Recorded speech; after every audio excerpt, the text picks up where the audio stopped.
Shole babo, shole babo, how come this? Shole babo, shole babo. Namuna, como this? Como this? Shole babo. Namuna, como this? Shole babo. Como this? Shole babo. Namuna, como this? Where my man? Como this? Where my man? Namuna, como this? Where my man?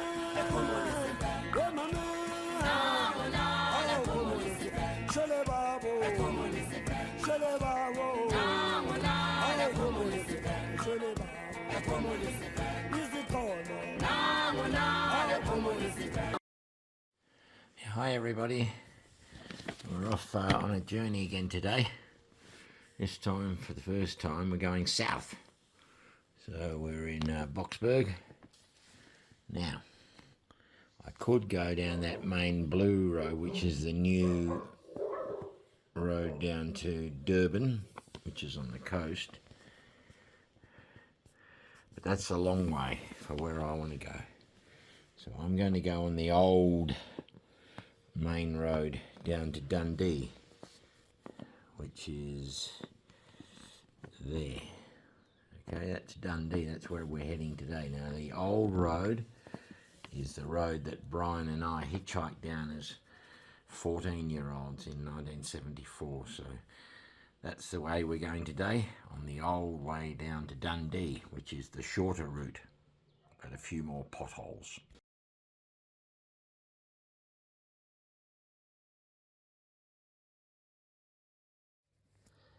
So today, you'll notice on the map there that I decided to come on the old road down to, which was in the old days just Natal, and it had Zululand in Natal, but now it's called Kwa Zulu, or KZN, Kwa Zulu Natal.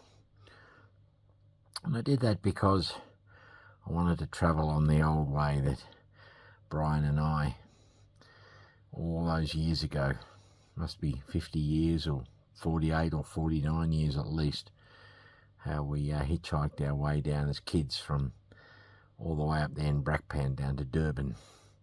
I'm still quite a long way from Durban, where I am, but and also the times that we drove down with Dad, we would have come down this way in the Austin Apache. We came and met Auntie Gloria one time. She was on a cruise and we came and met her at Durban.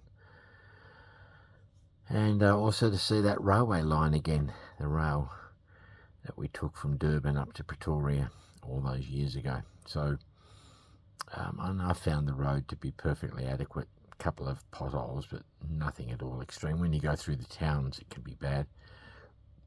Probably less trucks than on the main freeway.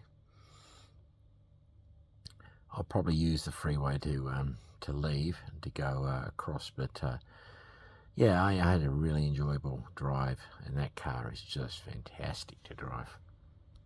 In Kwa Lodge in Zululand. I've just arrived. I've got hut number 7. Fantastic, right next to the museum and the battlefield, which I'll explore tomorrow. Beautiful view in there of Dundee. Straight up, you notice when you're in Zululand how green and lush and tropical everything is. That's the good news. There is a little downside to Kwa, only insofar as there's no food here, and neither is there a swimming pool, which would have been nice, but you know, what can you do? Oh, okay, he didn't tell me that. It was Pat recommended this place. Let's see if there's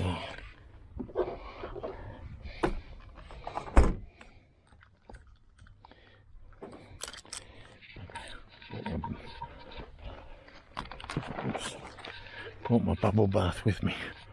We'll go up this way so you can see. Thatched huts, and when you go in, it's a bit like a hobbit house. You'll see when I get to mine how low we got to stoop. There's a dining room there. There is a kitchen, but they yeah. She says they've got nothing here.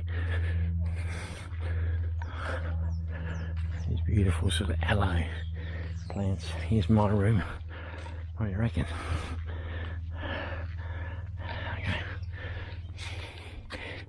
Okay. Really deep. Here and bend down. Alright.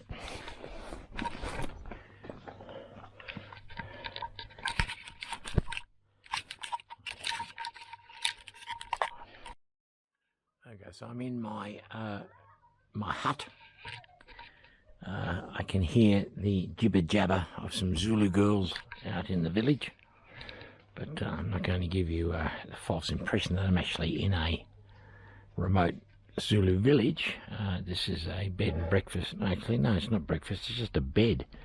But it's designed like a Zulu village, and for all intents and purposes I'm in a Zulu hut, albeit with a television and fridge, microwave, kettle, etc.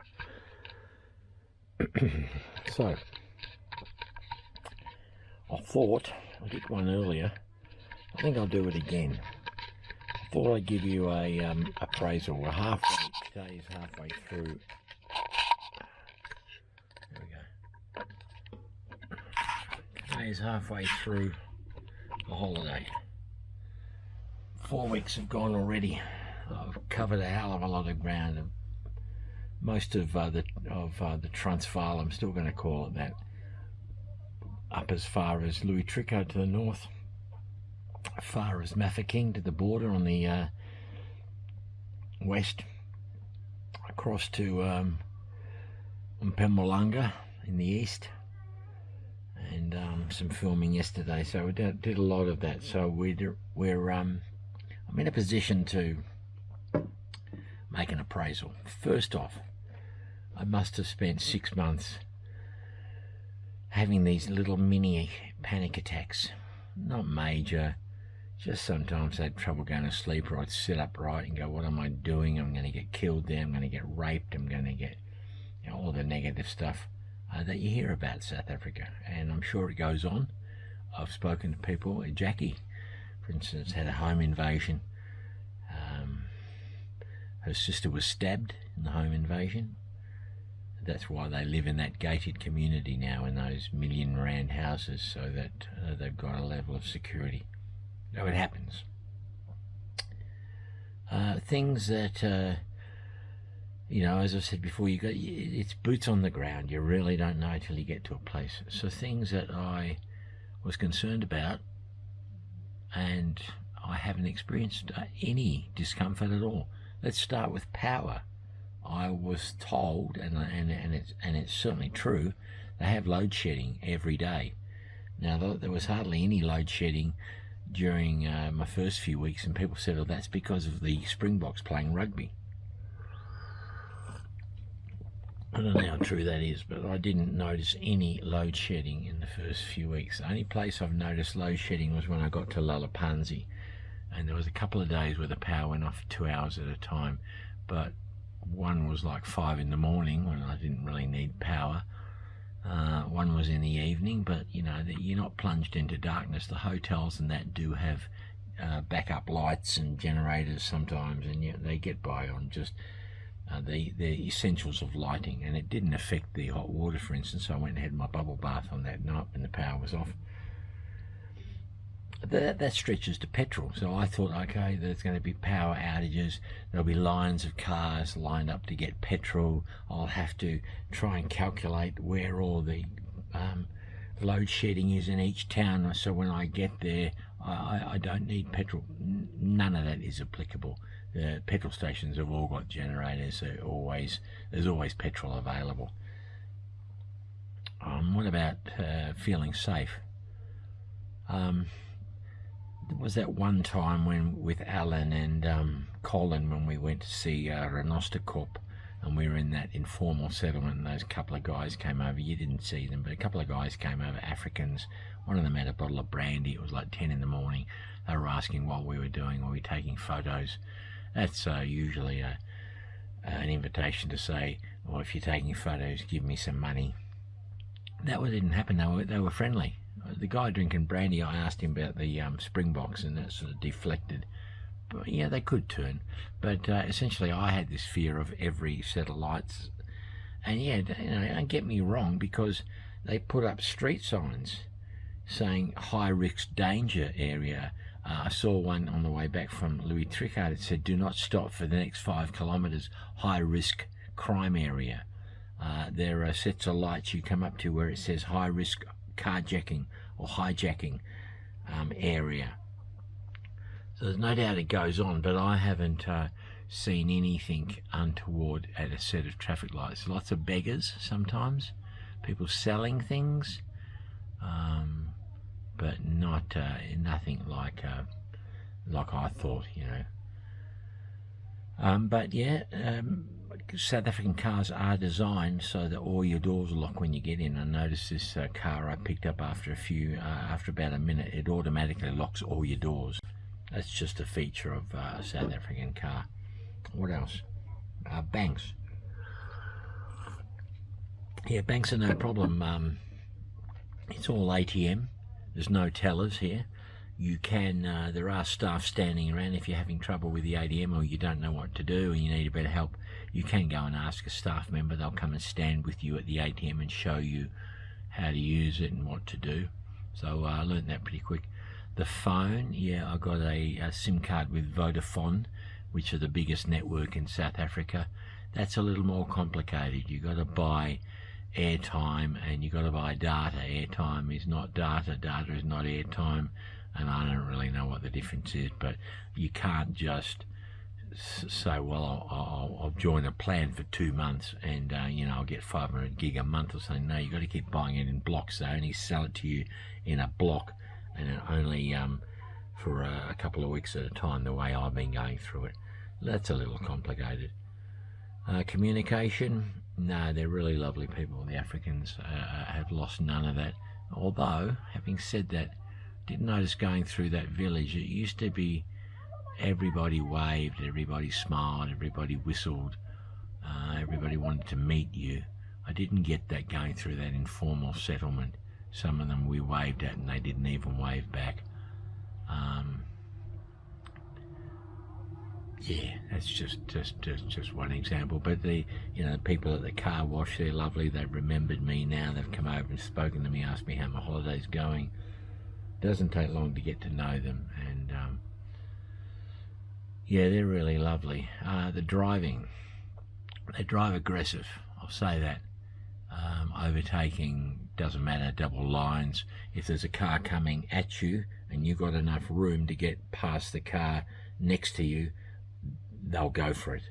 And even if there's sort of, well, I'm not going to say that much, but at times it's hairy. I don't do that. This VW I picked up, it's got plenty of pick up and go. When I plant the foot, it grunts and it throws me along, so I can overtake. If you don't overtake and you're in the fast lane and you're driving slowly, yeah, you're going to get a fair bit of abuse and horns and middle fingers and all that. But if you do the right thing, and there's a yellow lane as well, which is sort of emergency stopping, but people driving it. If you pull over there and they overtake you, they've got this little thing where they hit the emergency lights for a second or two. That's to thank you. So I've learned to do that. If someone pulls over for me or lets me pass, I hit my emergency just for a second to flash at them to say thank you. I was going to say, as far as I'm going to say half the traffic lights are out. Any set of traffic lights you come up to, or robots, there's a 50% chance they're going to be out. There are also things like four-way stop signs, and combined with the terrible state of the roads, there are lots of potholes. The roads are in a bad shape when you get into the towns, but the freeways generally are pretty good. But I've learned that when you get to a stop sign, look around. If someone's just got there before you, you let them go.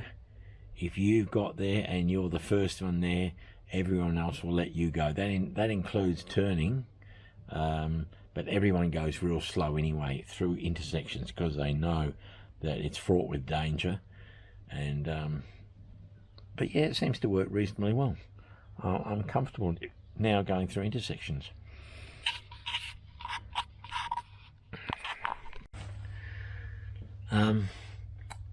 The cost of living or finances. I'm well under budget. Yeah, well under budget for what I bought with me as you know, just in case funds. Food is very cheap. Accommodation is generally cheap. You know, unless you go for real 5-star accommodation, then you'll pay for that. So yeah, I mean, I've been helped out by Jackie putting me up, but the other places I've stayed have been very reasonable. So yeah, yeah, money wise I'm doing good. Something I'm really happy about, and I haven't lost anything. I thought I'd left my nail clippers somewhere, and I found them. I think I've lost my coffee. Actually, I had a jar of coffee. I can't find that, but it's probably at Jackie's. But I haven't lost anything. I haven't done anything stupid, any dumb things. I've had clarity. I've had planning. I've had vision. You know, this all comes from the months before setting off on this holiday, and contacting people over the internet. You know, God knows what we did before the internet, but yeah, everybody has come through, and they've the things I've seen have far exceeded my expectations. It's been far better than I could ever have imagined. Now, sometimes I'm a bit mocking of people who have a strong religious leaning, and I call it superstitious babble. And I'm going to go out there on a superstitious babble and say, touch wood. At the moment, things have gone really good. As I said, nothing lost, no trouble at all. Everything has worked really well. So I hope that continues now for the second half. I'll be here down in Zululand for a fortnight, and then I'm going across to the Orange Free State to pick up Tony, who's my other tour guide over there, and we'll be doing the Orange Free State in the Northern Cape, and then take the car back on the 28th of this month. So